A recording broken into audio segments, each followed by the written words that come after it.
Kuri ubu aho ibihe bigeze, umuntu ugira intego ashyiraho kandi akazikurikiza buri munsi, uwo niwe ushobora kugera kure kuko aba azi aho ajya n'impamvu aharanira kugerayo. Kubera ko ubuzima ni urugendo rurerure rukeneye kwihangana, kuko nta ntsinzi iboneka ako kanya, ahubwo iza buhoro buhoro ku muntu ukomeza gukora atiziga. Nubwo ubuzima bushobora kuzana imbogamizi nyinshi, umuntu ukomeza kugira icyizere no kudacika intege niwe ubasha kubona amahirwe yishe muri ibyo bibazo.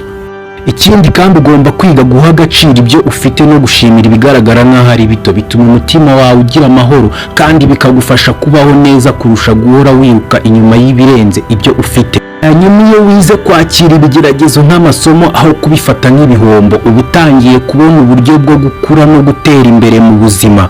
Kuko hari igihe ibigeragezo biza ukumva watsinzwe, ariko gutsindwa si ikimenyetso cy'uko wananiwe burundu, ahubwo ni amahirwe yo kongera gutekereza neza no gushaka uburyo bushya bwo kugera ku ntsinzi. Ubundi ukamenya gukoresha igihe neza, kuko igihe ni umutungo w'agaciro kanini cyane, bityo umuntu uzi kugikoresha neza aba yihaye amahirwe menshi yo kugera ku nzozi ze. Niyo mpamvu mu kiganiro cy'uyu munsi tugiye kuganira ku bintu bine bishobora kukwangiriza ubuzima mu gihe wabyemeye ko bikwinjira mu buzima. Iki kiganiro bacyita sobanuzi by'iyi si.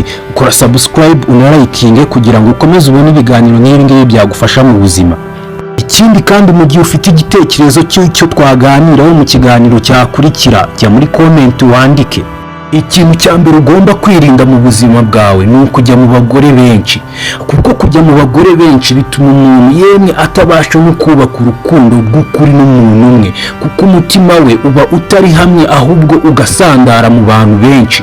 Ikindi kandi umuntu ujya mu bagore benshi akenshi arangwa no kubura ubudahemuka, kandi ibyo bituma atizerwa haba mu rukundo no mu buzima rusange. Kujya mu bagore benshi bishobora guteza ibibazo bikomeye birimo indwara zandurira mu mibonano mpuzabitsina, bigashyira ubuzima bwawe mu kaga ndetse n'ubw'abandi. Umuntu wese ujya mu bagore benshi ashobora kwangiza umuryango we cyangwa agasenya amahirwe yo kuwubaka, kuko habamo amakimbirane n'ubuhemu.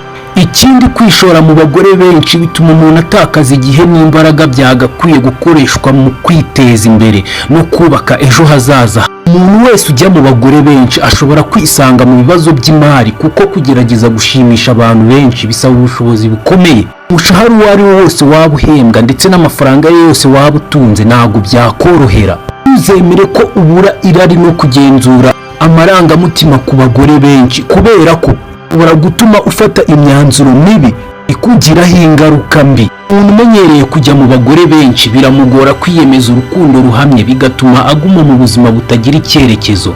Bishobora gutuma kandi umuntu atakaza icyubahiro mu bandi, kuko abandi benshi bafata iyo myitwarire nk'itarimo ubupfura. Katujye ku ngingo ya kabiri. Ingingo ya kabiri ni betting, cyangwa se umuntu wese ubetinga.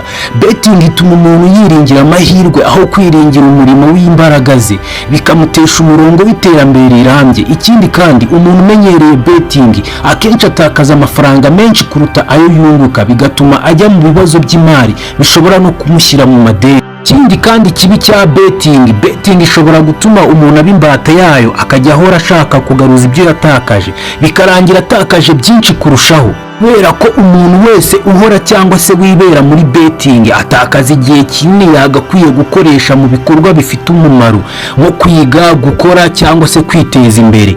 Ikindi kandi ntago wakwibagirwa ko betting ishobora gusenya umuryango, kuko itera amakimbirane ashingiye ku mafaranga no kubura inshingano mu buzima bwa buri munsi. Umuntu wese ukina betting kenshi ashobora kugira stress n'ihungabana bitewe no gutsindwa kenshi no guhora atekereza amafaranga yatakaje. Ibyo bigatuma yishora mu byemezo byihuse bitatekerejweho neza, kuko aba ashaka inyungu yihuse atitaye ku ngaruka z'igihe kirekire. Gusa ugomba kumenya ko mu buzima gutsinda nyakuri bishingira ku kwihangana no gukora cyane, kubera ko betting ishobora gutuma umuntu atakaza icyizere cy'ejo hazaza he, kuko yibona mu gutsindwa no mu gutakaza ibyo yari afite.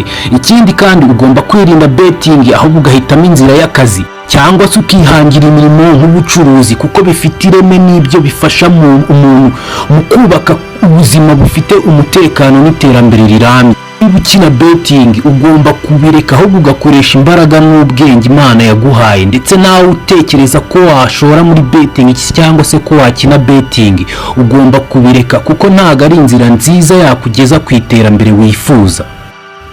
Katujye ku ngingo ya gatatu. Ingingo ya gatatu ni ibiyobyabwenge cyangwa se umuntu wese unywa ibiyobyabwenge. Kunywa ibiyobyabwenge byangiza ubuzima bw'umubiri n'ubw'ubwenge, bigatuma umuntu atakaza ubushobozi bwo gutekereza neza no gufata imyanzuro iboneye. Ikindi kandi umuntu umenyereye kunywa ibiyobyabwenge ashobora kwibasirwa n'indwara zitandukanye, harimo izangiza ubwonko n'izindi zishobora kumushyira mu kaga k'ubuzima.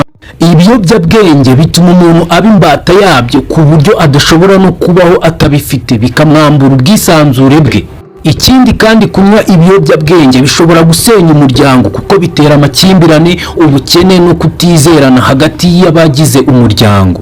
Kubera ko umuntu wese ufata ibiyobyabwenge akenshi atakaza icyerekezo cy'ubuzima bwe, kuko akenshi yibanda mu kubibona aho kwita ku ntego ze n'ejo hazaza.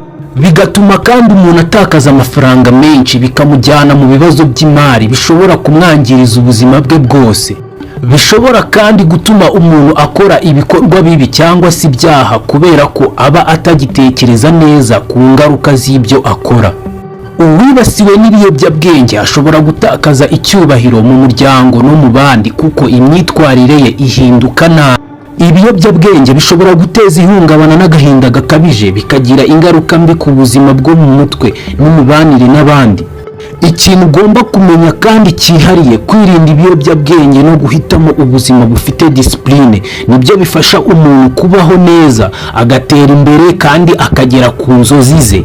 Rero niba ushaka kugera kure ndetse no gutera imbere, ugomba kwirinda ibiyobyabwenge ubuzima bwawe bwose. Katujye ku ngingo ya kane. Ingingo ya kane ni ukugira ikigare kibi cyangwa se kugira inshuti mbi. Za nshuti zikujyana mu bibazo, zikujyana mu bintu bitagufitiye inyungu, ibintu bitakubaka, mbese bya bintu twahoze tukubwira haruguru. Kankubwire ko kugira ikigare cy'inshuti mbi bituma umuntu ajya mu ngeso mbi atari asanzwe afite, kuko akenshi yigana ibyo abona abandi bakora. Kuko kugira inshuti mbi zishobora kugutesha umurongo w'ubuzima, zikakujyana mu bikorwa bidafite umumaro cyangwa bikagira ingaruka mbi ku buzima bwawe n'ahazaza hawe. Umuntu wese uri mu kigare kibi akenshi atakaza intego ze, kuko aba akurikiye ibyo abandi bashaka aho gukurikira ibyo yiyemeje. Ugomba kumenya ko kugira ikigare kibi bishobora gutuma umuntu yishora mu byaha cyangwa imyitwarire itari myiza, bikaba byamwangiriza izina n'icyizere yari afite mu bandi. Ikindi kandi kugira inshuti mbi bishobora gutuma ukoresha igihe cyawe nabi, ugatakaza amahirwe wari ufite mu buzima yo gukora cyangwa se kwiteza imbere.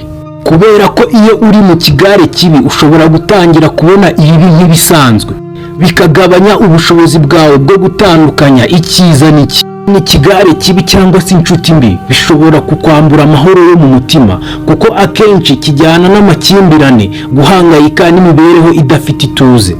Nanone umuntu ugendera mu nshuti mbi ashobora gutakaza icyizere cy'abandi, kuko imyitwarire ye ihinduka bitewe n'abo abana nabo.